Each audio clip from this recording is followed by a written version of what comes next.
Hey everyone, it's Christopher Lucas, the author of Top Disney, the book, and I'm here, you can see on Broadway and 53rd Street in New York City for another Top Disney trivia moment. Now you might wonder why I'm pointing the camera at the theater that's playing King Kong right now, which is not a Disney production, but that same theater, I'll hold it up here, it used to be called the Colony Theater.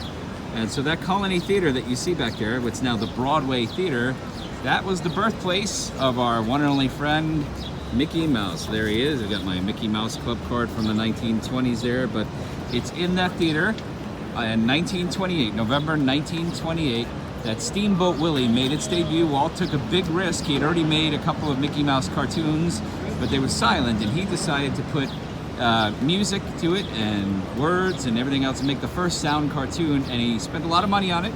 He could have gone bankrupt, but he took a chance to play it here at this Colony Theater, and it was a smash hit. This is actually the playbill, not the original one, a copy of it from that first night. And if you look right there, it lists Steamboat Willie on the offering with all the movies and everything else that were played that day at the Colony Theater. So this is a facsimile copy of the original playbill they used to hand out there at the theater. And this theater's got quite a history. It was built in 1924, 4 years before Mickey made his debut there.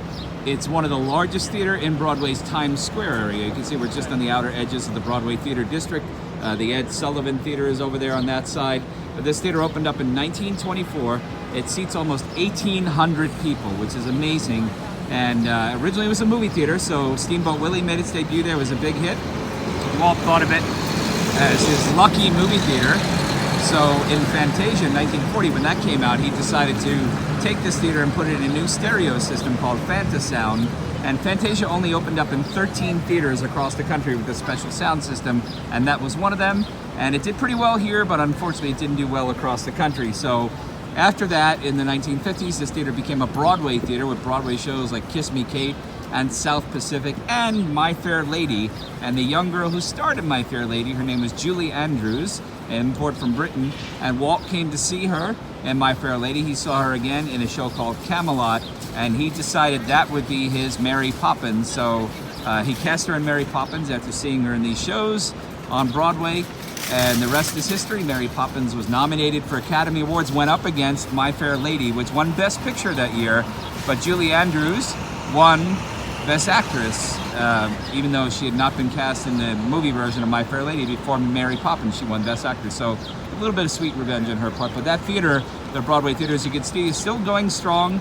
It's home now to King Kong. It was home to the revival of Rodgers and Hammerstein's Cinderella for a while there, and Miss Saigon played for a long time. So it's great that we still have this theater around, but that is where, again, my friends, history was made, where Mickey Mouse was born November 1928. So Walt said it all started with a mouse, and it all started, we'll just cover up King Kong there. So it all started right here at the Broadway Theater. Thanks again, my friends, for watching and for listening. This has been another Top Disney trivia moment coming to you here from just outside of Times Square in New York City at Broadway and 53rd, where Mickey Mouse was born.